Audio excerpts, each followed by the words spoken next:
guys. Nge-lag katanya. Aman nggak? Aman nggak?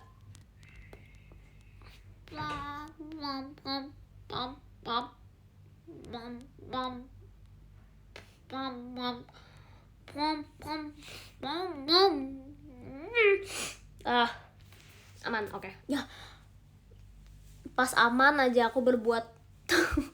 Pas aman aja. Lihat tadi aku ngapain coba. Gimana sih? Aduh, aku pikir rusak. Aku pikir kayak nggak ada yang nonton itu pas lagi nge-like, jadi aku begitu terus kayak kenapa sih nggak bisa yang benar aja. Halo, lu sakit sih? Enggak, itu namanya penyakit malam. Kalau udah mulai menjelang malam tuh biasanya kayak suka serat idol serat. Lihat deh rambut aku tadi udah cerita belum sih? Jadi aku hari ini rambutnya dikuncir 2, gemoy dikuncir 2 gitu. Tapi kayak aku lepasin tadi soalnya sakit, jadi kayak waktu selesai perform terus aku lepasin gitu. Dapat, kita cari, tadi ada yang kasih disco. Kak Beliando, halo Kak Beliando, makasih diskonya. Makasih Kak Beliando diskonya. Mandi, iya mandi, abis ini mandi. Aku disuruh mandi guys, aku disuruh end showroomnya padahal baru mulai. Guys, marahin dia guys. Annoying gak? Makasih Kak Beliando, ya ampun Kak Beliando ini banyak banget diskonnya Kak. Stup gitu. Tuh gak sih kayak kalian kayak risih gak sih? Aku kayak live-nya nggak pakai tripod, kayak nggak taruh di satu tempat gitu. Kayak aku dari kemarin kayak gini, aku kayak bawa kalian kemanapun, kapanpun. Kayak kalau di TikTok komennya harusnya kayak please jangan suruh dia beli tripod dulu. Ini nggak pakai tripod sih, tapi kayak daily life. Kayaknya jadi temanya tuh kayak showroom aku kayak daily vlog, mini vlog. Jadi kayak kita bawa HP-nya dimanapun gitu, kayak nggak taruh di meja gitu loh. Jadi kayak kalian aku bawa kemana-mana biar pusing, biar capek aku bawa kalian kemana-mana. Kak Beliando makasih ya diskonya. Iya, tadi ada STS-nya Kazi, udah selesai ya? STS-nya tadi aku baca di X, terus kayak lihat juga di beberapa klip gitu di X, mantap.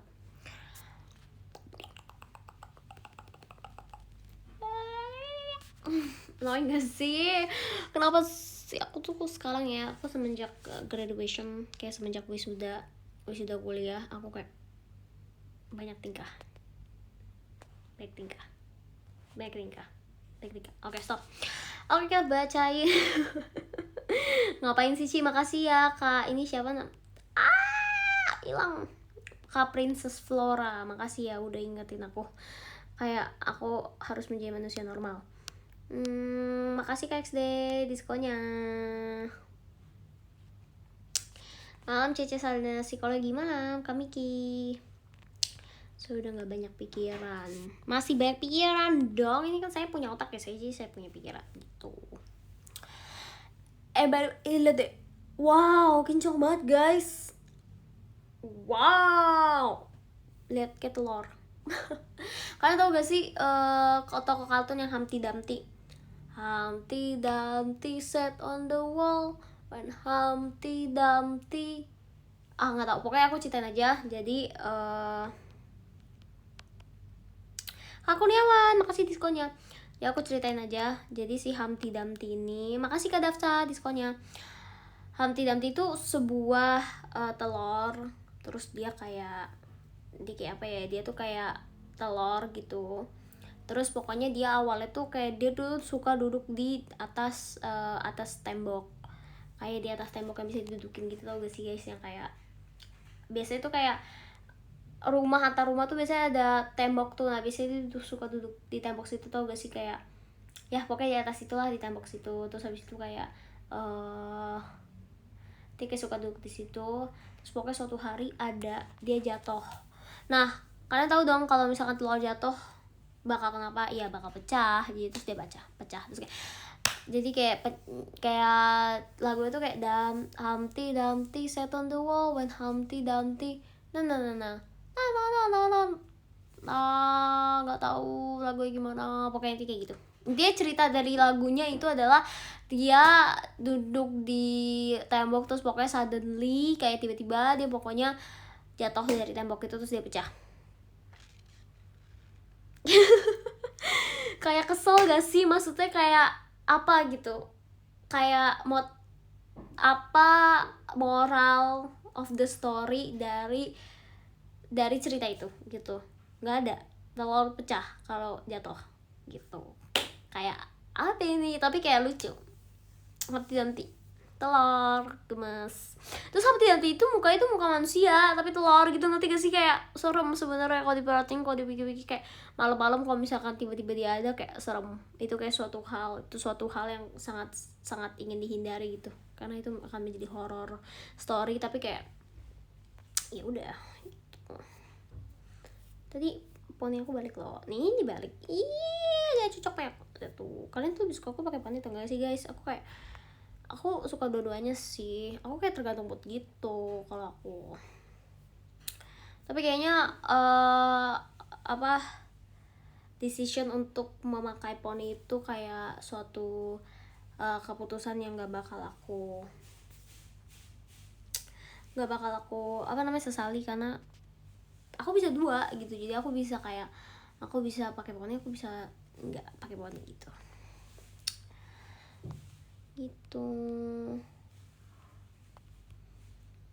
Cilin kalau travel paling utama bawa apa?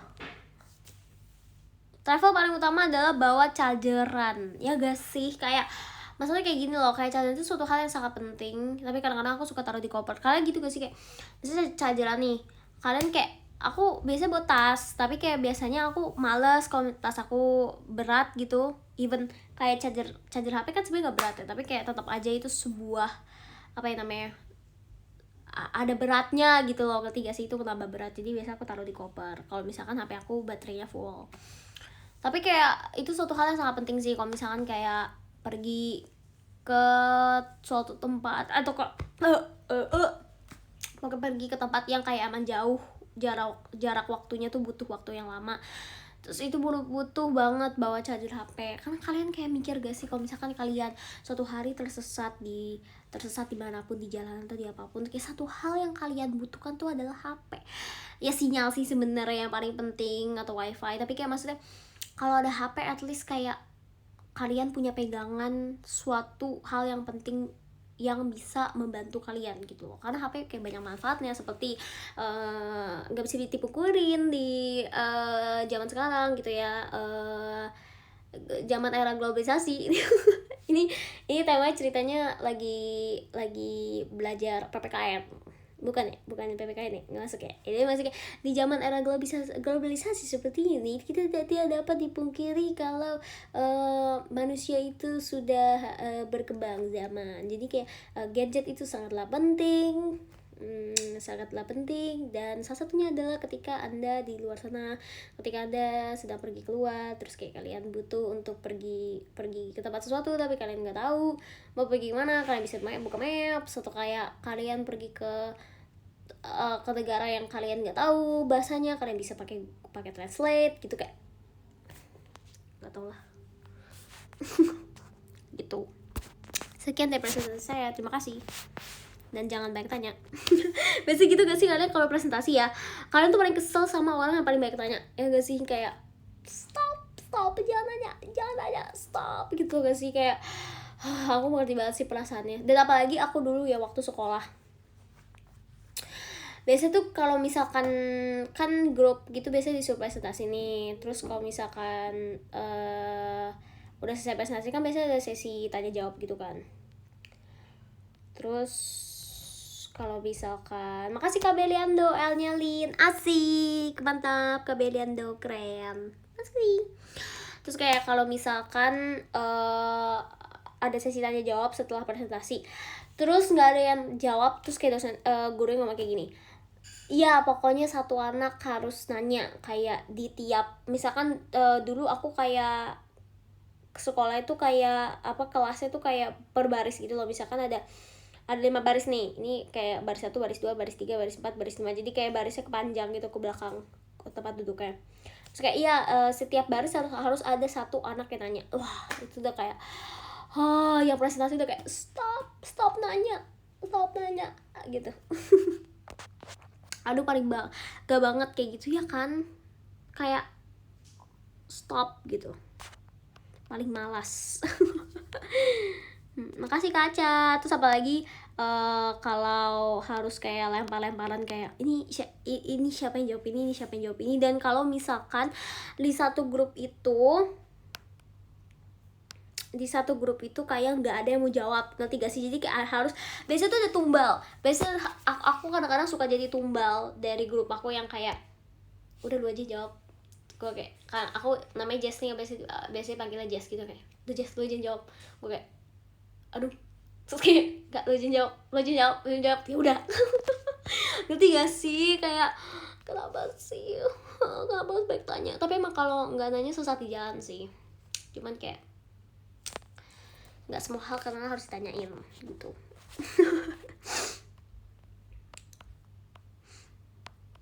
Gitu.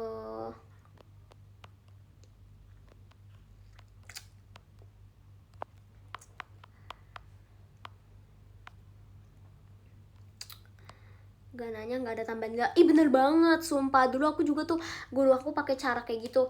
Pokoknya kalau misalkan kalau misalkan nanya dapat tambahan nilai, langsung itu perbedaannya guys, itu perbedaan drastis. Itu pinter banget sih menurut aku, kayak cara guru aku tuh dulu pinter banget, kayak biar bikin mahasiswa biar bikin aduh kan udah pikirannya otaknya tuh udah kuliah terus gitu loh, jadi lupa ambil sekolah.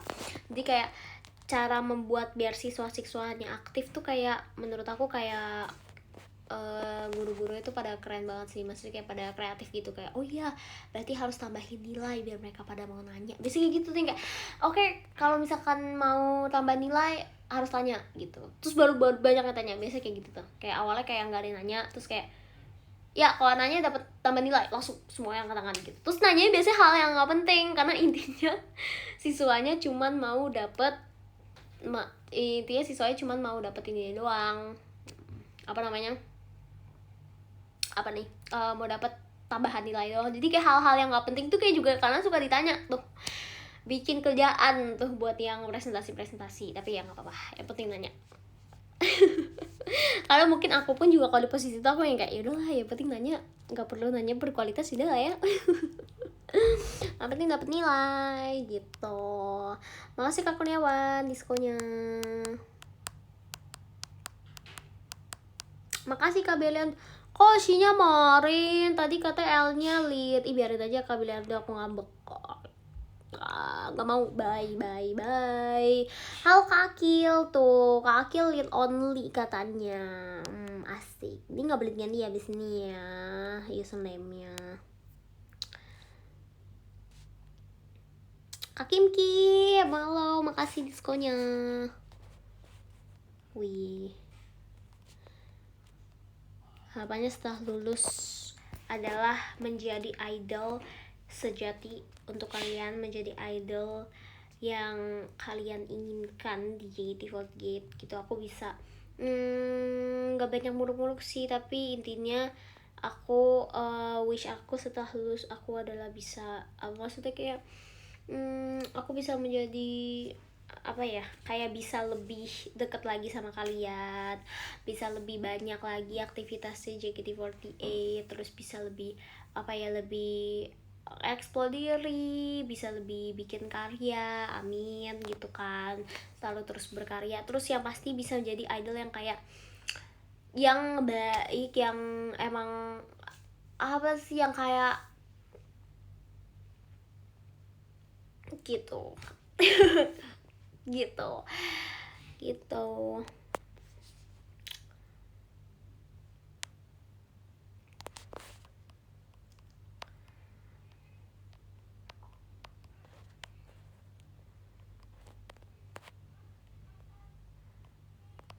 Makasih Kak Akil. Komawoyo Kak Akil. Rasa jadi idol gimana? Rasa jadi idol itu sebenarnya semuanya tergantung mindset. Karena jadi idol itu pasti punya kalau jadi idol itu pasti punya struggle-nya sendiri, pasti punya kesulitannya sendiri. Tapi kalau personally menurut aku kan emang juga dari dulu emang pengen jadi idol. Maksudnya kayak emang dari dalam hati emang pengen jadi public figure yang membantu banyak orang, menjadi public figure yang positif, yang bisa kasih yang terbaik gitu buat penggemar aku, buat fans aku, tuh buat orang-orang di luar sana gitu. Jadi kayak jadi idol, rasa jadi idol adalah rasa yang sangat aku syukurin, sangat yang aku sangat nikmati dan aku sangat syukuri gitu bisa menjadi seorang idol, karena itu pun juga aku yang mau, kayak aku yang berusaha juga di sini gitu biar bisa menjadi idol yang baik gitu. Oke, makasih ya, aku udah cerita baik-baik terus kayak kamu jawabnya oke. Ya sama-sama. SMSM. Cicit olehnya sehari ini aku bete sama kamu. Kak mau kenapa? Itu padahal namanya udah mau nyalin. Kamu tuh maunya apa sih? Kamu tuh ya biasaan ya. SMSM ya, sama-sama.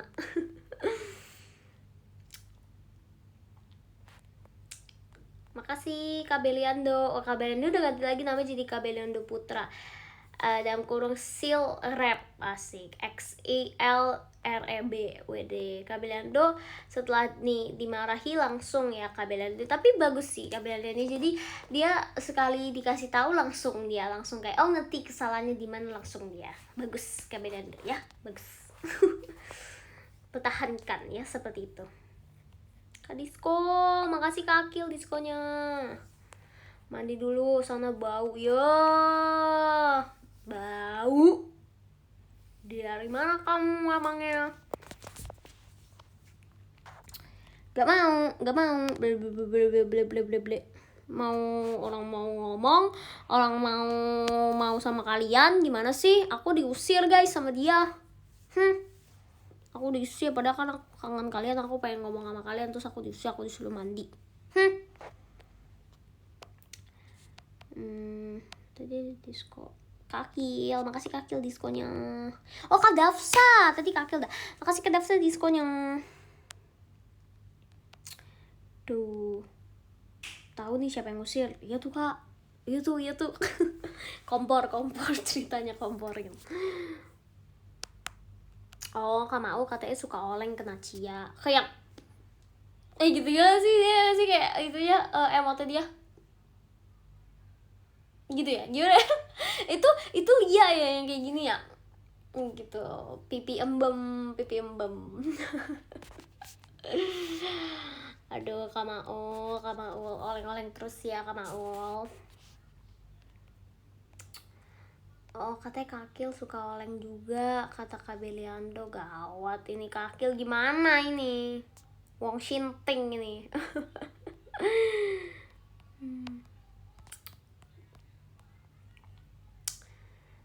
Masih Kak Dandi diskonya.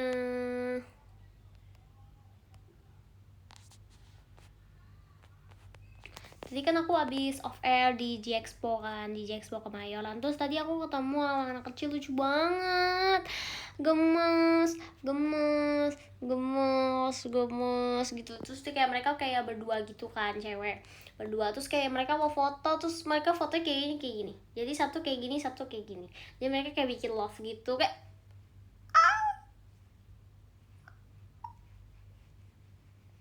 lucu banget gitu, kayak pengen di gitu.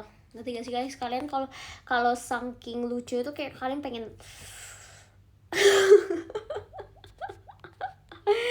jangan dong. Makasih Kak Dandi, Ombus, diskonya. Gitu, akulah anak kecil itu Kak Syarif.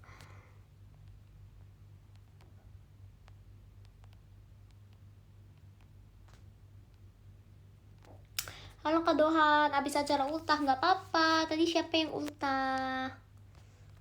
Wih. Yang suka oleng marahin aja, Ci. Tuh, nggak usah. Perlu kesadaran diri aja yang suka oleng-oleng itu. Ya, mengerti? Mengerti? Ci, kalau mau masuk JKT umur berapa? Masuk JKT start umur 35 tahun. Kalau kamu lebih muda dari itu nggak boleh. Harus lebih tua dari itu. 35 tahun adalah minimal. Ya? Semangat. Ada yang percaya gak? Terus gitu kayak, hah, sumpah masuk JKT harus umur 35 tahun. Ada yang percaya guys. Gak ya, bercanda Sheng. Takutnya, sumpah aku takutnya kayak yang komen kayak masih umur 10 tahun terus aku kibulin. Bercanda ya sayangku. Kamu bisa kok masuk JKT, tapi kamu harus berpikir terlebih dahulu kayak, di umur segini apakah aku sudah pantas, apakah aku sudah siap untuk menjadi seorang idol, menjadi masuk di JKT48 gitu. Kayak aku, makanya aku masuknya lama. Karena aku harus berpikir, di usia yang seperti apa ya yang aku bisa kayak, aku sudah cocok, sudah punya tanggung jawab dan sudah cocok untuk menjadi idol gitu. Tapi kamu siap, gas. Gitu. Cowok join JKT bisa gak sih? Jumpa ya, aku lihat berapa kali komen kayak ada tahu banyak yang minta kayak JKT ada dong boy groupnya gitu. Banyak kayak kalau cowok kayaknya banyak yang mau join juga gitu loh, ngerti gak sih? Jadi kayak boy group gitu kayak NCT. Bakal seru banget sih. Aku nomor satu yang memantau timeline untuk melihat gitu, kayak bakal seru banget sih pasti kalau ada audisi boy group. Tapi kayak JKT48 juga tapi versi boy groupnya, ngerti gak sih? Gen 1. Oh, itu seru banget. Coba kita cari kayak wow bakal kayak gimana gitu.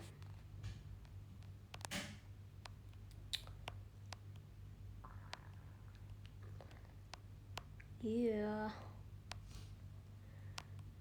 Terus kayak bayangin pada nari. Makasih Kak Samuel Patogi diskonnya. Pada nari apa ya? Apa guys yang kayak cocok ditariin?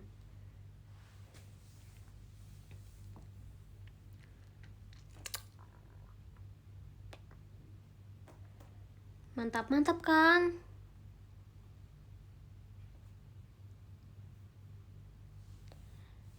Banyak OP. OCB cocok ya. Iya. Nanti dibawain. Oke deh, aku mau ini dulu, mau mandi. Aku bakal bacain podium. Hehe. Aku bakal bacain podium dari yang ke-20 ada Kak Jalal HMD, Lin aja, asik. Makasih Kak Jalal. 19 ada Kak Fajar Jafar. 18 ada Kak Giovanni Aditya. Terus 17 ada Kak Koko, 16 ada Kak Ciko, 15 ada Kak Princess Flora, 14 ada Kak Dep, 13 ada Kak Thomas Andra, 12. Kok beda lagi? Yaudah, maaf, aku harus bacain karena sekarang podiumnya kayak berbeda. Maksudnya kayak urutannya jadi berbeda gitu. Aku bacain lagi dari 20 ya. 20 ada Kak Giovanni Aditya, 19 ada Kak Koko, 18 ada Kak Princess Flora, 17 ada Kak Dep, 16 ada Kak Thomas Andra, 15 ada Kak SGP, 14 ada Kak Emsel, 13 ada Kak Zamzam, 12 ada Kak Ryan Sanjaya. Terus 11 ada Kak Aca, 10 ada Kak Alif, L-nya itu Lin, 9 ada Kak XD, 8 ada Kak Sama Partugi, 7 ada Kak Dafsa, 6 ada Kak Kim, 5 ada Kak Ciko, 4 ada Kak Kurniawan, Only Lin, asik. 3 ada Kak Akilin Only, WD. 2 ada Kak Dandi Ombul, sama pertama Jeng. Ada Kak Beliando Putra. Makasih Kak Beliando Putra dalam kurung XIL Rap. Ini itu nama Twitternya dia ya guys. Jadi dia kayak sengaja taruh di username itu biar semua orang bisa memfollow dia. Jadi langsung choose aja follow Beliando biar followersnya 1 juta gitu. Makasih juga semuanya buat yang udah nonton hari ini. Senang kan aku sering showroom akhir-akhir ini. Aku kayak baru 2 hari yang lalu gak sih, atau 3 hari yang lalu aku kayak baru showroom. Terus enggak, aku kayak baru showroom kemarin. Senang gak sih aku sering showroom? Kalian harus senang. Angkat kakinya kalau senang. Enggak ya, biasa aja. Yaudah, gak apa. Oke, kalau semuanya dadah. Sampai ketemu nanti.